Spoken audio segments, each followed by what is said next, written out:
Alright, woo! We finally beat it. It took me probably longer than it should. No, it definitely took me longer than it should. Even being stealthy. But this is when I normally do my little mini quick review of the game. Overall, I quite liked it. I actually I wasn't crazy about the art style at first, but it grew on me. The only thing I did not really like was the character models were a little like, I understand they're supposed. Whoa, wow, she's hideous.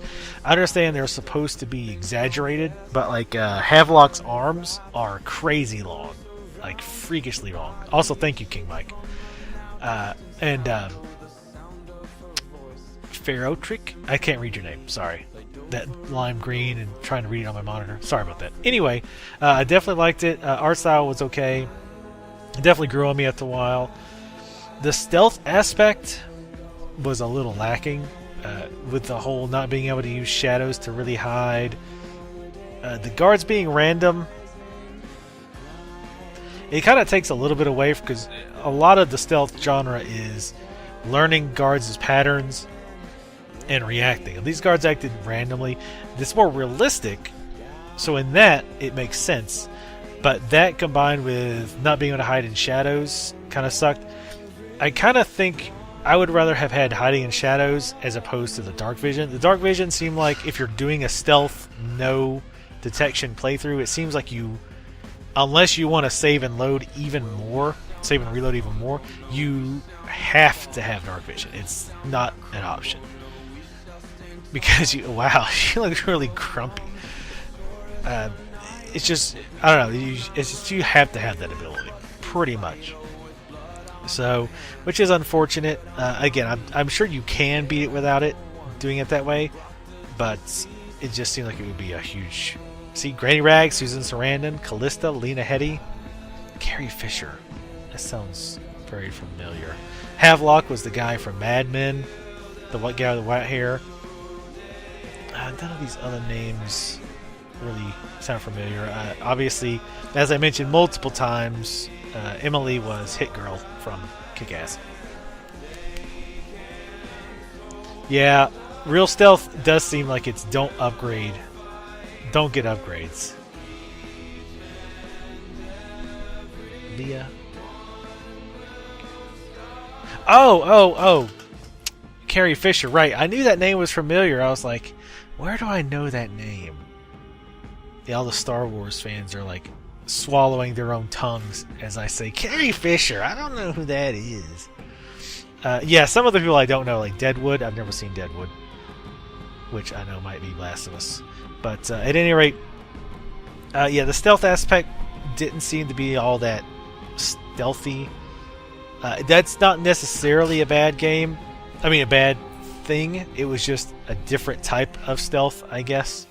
It still was definitely more difficult to do this in a stealth fashion, which I don't know is what they intended. I think they wanted it to be possible, but harder to do a just run and gun, kill everything. But from the little spurts that I had, it just seems like it'd be way easier. And to be honest, that's a very difficult thing to balance.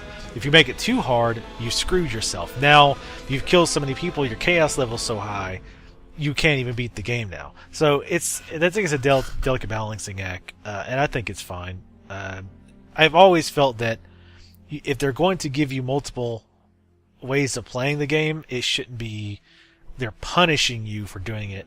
Well, there's multiple ways to play, but this is the way you're supposed to, and if you don't play this way, you're going to be punished. So the chaos, I guess you could look at it as a punishment of some kind. I wouldn't agree because I think it's more of a balancing act, because killing everyone overall makes it a lot easier. So I think it's just going to balance it. Say, well, now it's easier, but we're kind of ramping up the number of guys you're fighting. And frankly, it makes sense. They did it in a smart way where if you kill more guards, there will be more guards in later missions because the guys you're going after are seeing all these guards die. So it just makes sense that they would say, whoa, okay, we need to ramp up defense because this guy's going through and slaughtering everyone. Whereas if you're leaving the guards alive, it might not seem as dangerous. But Anyway, so that aspect's fun. I do think it'll be fun to play through it again on on slaughter everyone mode. That could be fun, even if you do a stealthy kill run. In fact, that's how I usually play Thief or Hitman.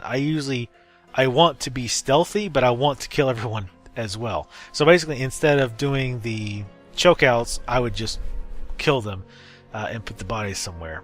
So it's not a lot different, but if I do play through this again, there will not be as much saving and loading. I'll try to sneak, and if I get caught, then I'll just, kill them the old-fashioned way or run away, whatever. But anyway, back to the overall review of the game. I definitely enjoyed it. Generally, I try to give kind of a dual rating. I give it like between a 1 and a 10, as well as a how much should you spend for this game, like how much is it worth. On a 1 to 10 scale, I would say an 8. The game is short if you play it. I could definitely see it being very, very short if you do a kill everyone and you don't go out of your way to get runes and bone shards and all that. If I do play it again, I could see me beating it in 8 hours, if not less. So that could be a downer for people who don't like to do hidden items or don't like to do multiple playthroughs or don't like the stealth action. They just want to run and gun, which this was really not the game for that, but you can. It does have good replayability, I would think. The story, I like the story for the most part. It was way too telegraphed. Very generic, though, with the whole, oh, look, the people who helped you turned on you now. Oh, no. It's like, that was not a shocker to pretty much anyone, I don't imagine. That was very cliche. But the dynamic between Corvo and Emily, I really enjoyed. I think they did really good on setting all that up and making you feel like, oh, I've really got to save this person. So I think they did a good job on that. The other characters were pretty interesting for the most part. They had their own personalities, and they tend to stick with those personalities. So I think that overall the characters were good. Like I said, the story was pretty good. It's just kind of too generic, too easy to have read about. They never did explain the heart. They never even explained the outsider. And I've heard people complain about that. I don't have a problem with that if they plan to continue the series. And they didn't do it in such a way. They didn't end the game with such a way like, ooh, a sequel's coming up. They did it in a way that things are just unexplained. And I'm okay with that. I'm okay with the game not ending and then it goes, okay, well, here's everything. Here's the explanation for everything.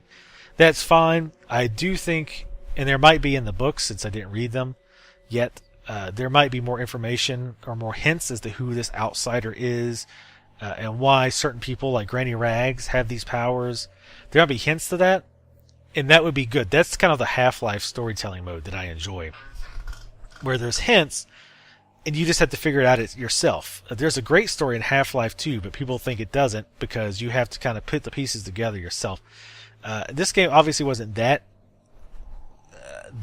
in-depth as far as having to put everything together, but little things I'm hoping you can actually figure out from in-game, things like who the outsider is and all that. So,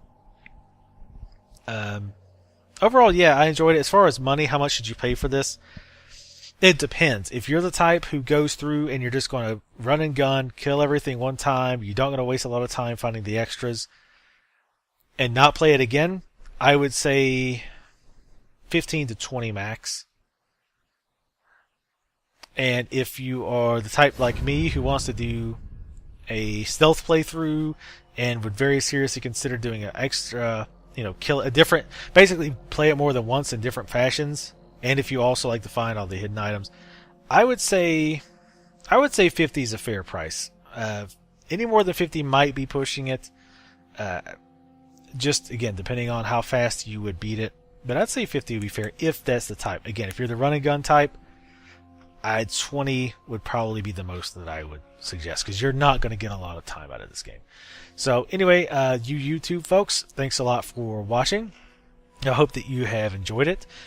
As always, you can join me on twitch.tv Vertigo Tea Party for when I do live streams of these LPs. Sometimes I will stream games that I don't LP, so feel free to follow me there. It sends you an email whenever I go live. And as always, thank you for watching this series. Please, in the comments, let me know what you liked. Was it too slow? Was it just right? Just let me know what you thought, and I will see you next time.